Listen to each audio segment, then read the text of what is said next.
Hi, boys and girls. So today we're going to continue developing the characters through whose perspective we are going to be writing our historical fiction diary entries.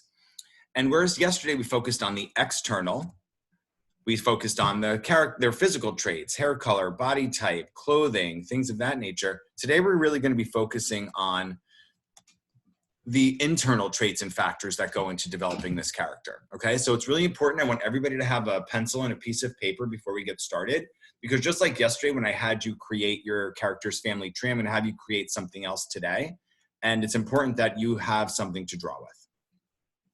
So before we can start thinking about which traits and emotions and thoughts and words and actions and all of these details of who this character is, before we can start applying or choosing which of those details we want to apply to this character, I want to give you some options, okay? So let's take a look at a montage, if you will, of different characteristics that you could get, that a person could have. So a person might have, they may be loyal, or they may be hardworking, they may be fearful or misbehaved, they may be adventurous or passionate, they may go to school, they may work on a farm, they may be kind to others or be selfish or courageous, they may speak their mind, they may be shy, they may want to please their parents, okay? These are all different attributes that any one of us could have. And it's important that when you are developing this character, that the attributes that you give them, that they make sense with one another. For example, I wouldn't create a character who was both fearful and courageous, because that's not logical, right? Instead, I might create a character who's both curious and courageous. Curious because they like to discover new things, and courageous because once they discover those new things, they like to take new challenges, okay? So think about every step that you take as an author, and we've talked about this a number of times now, every step that you take as an author has a consequence to the reader. So every move that you make as an author, which is your craft, author's craft, every move that you make has to have a purpose to it. And when we become really good writers, we take on the ability to manipulate the story in a way that we know is going to appeal to the reader. Okay, so I want you to be very careful about the moves that you make as a writer, because every move has a serious impact on the outcome of the story in the reader's mind. So make sure you have that pencil and paper ready. We are going to start building our characters. So this is my character that we talked about yesterday, Gianni DeSanto, and I decided to draw a picture of him. So I want everybody to take a couple of minutes now, a few minutes. You can pause the video. I want you to do your best, draw a little cartoon figure, okay? And once you draw the cartoon figure, just a heads up, we are gonna start applying or identifying what that character's words might be, things they might say, what their thoughts might be, things they might think, what their feelings might be, what they're feeling on the inside, and then what their actions may be, what they're doing with their body, like what do they actually do in life. So I want you to stop the video now, take a few minutes, and go ahead and sketch your character, just like I did. You can keep this up if it helps you to get some inspiration. Okay, I'm glad you're back. I'm going to assume that you have a really cool little cartoon figure drawn to represent your character. So as I said earlier, this is Gianni, and I decided to draw this because I really I needed to look at Gianni to realize what he was feeling, saying, thinking, and doing. And so what I did was I started with feelings, okay?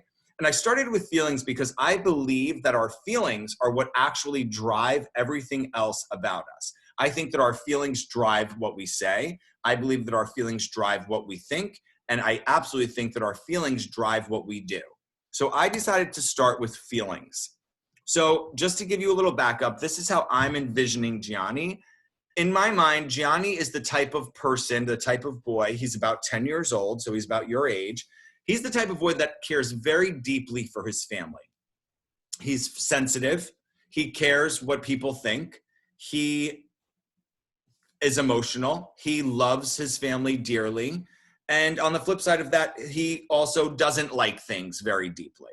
He's protective. He has a little sister who he's very protective of, although he happens to argue with his older brother a lot. He tends to take on a more protective role with his little sister.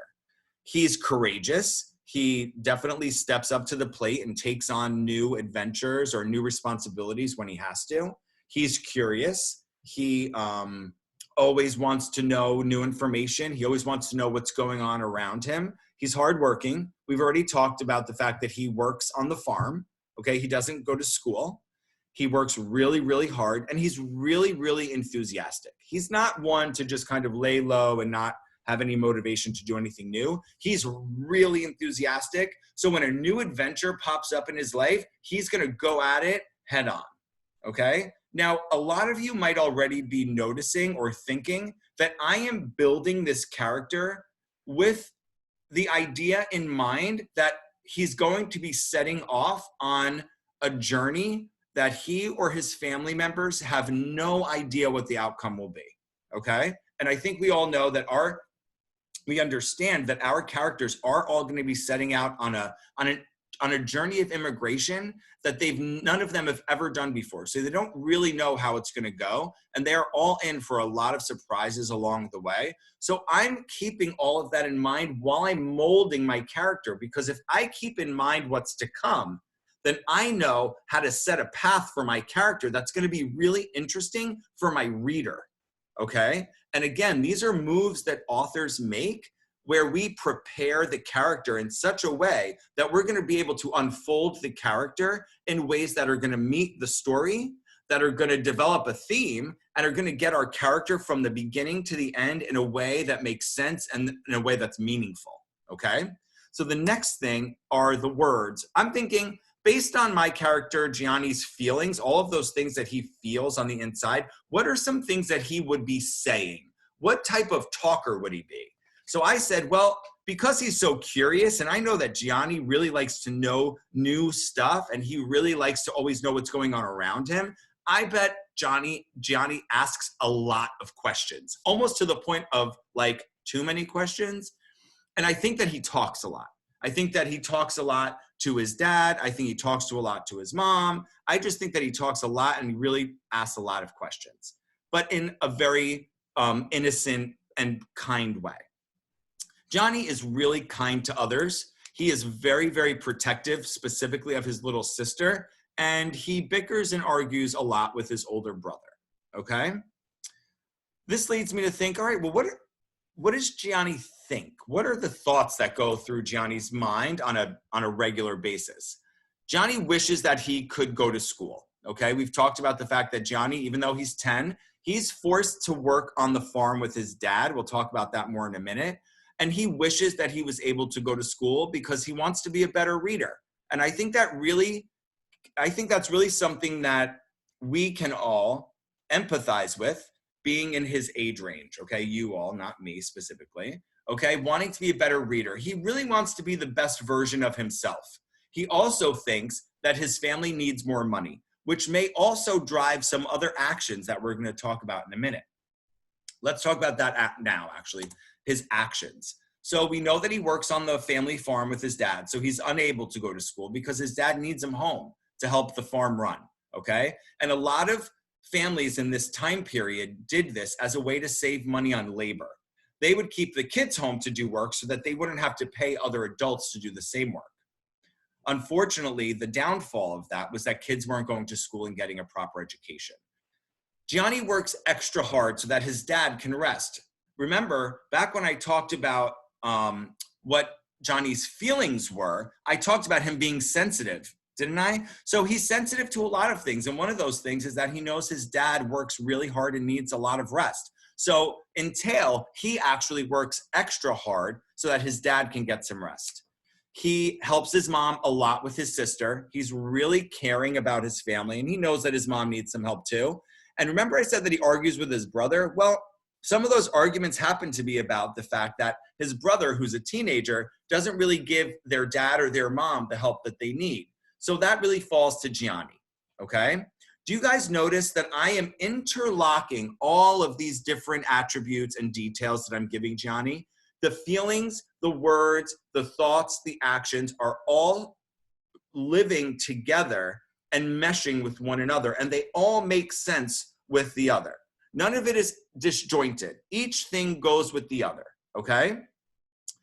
He also really wants to please his dad. Gianni wants his dad to be proud of him. Gianni wants his dad to think that he's doing a good job.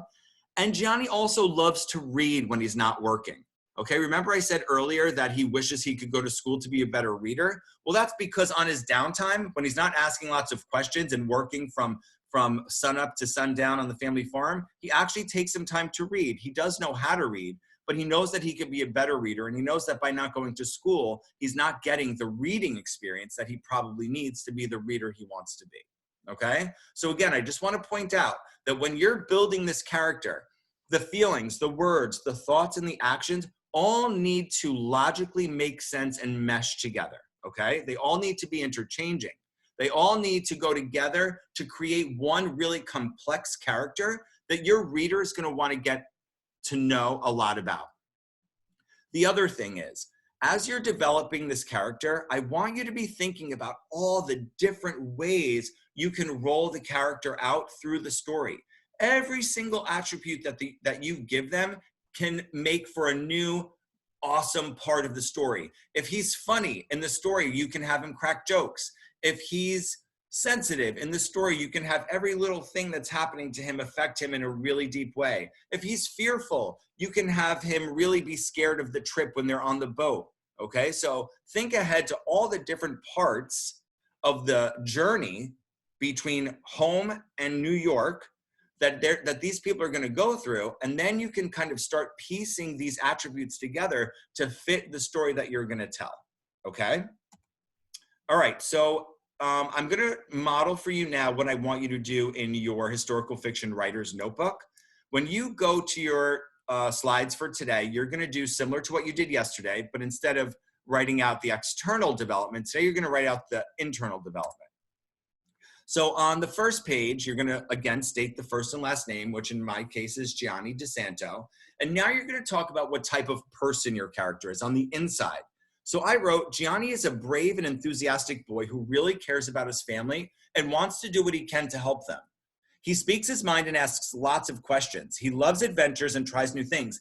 Can you guys, I know right now I am just envisioning Gianni on this voyage, on this ship with his mom and his siblings, going to America for the first time, imagining this experience that he's going through, knowing how enthusiastic he is, knowing how many questions he asks. He's probably talking the entire time, annoying some people, but also helping his mom. See, as I'm developing this character, I'm actually envisioning him. I'm creating him and making him into a real life person who I am going to send through the pathway of this story once I start writing. It's actually very exciting.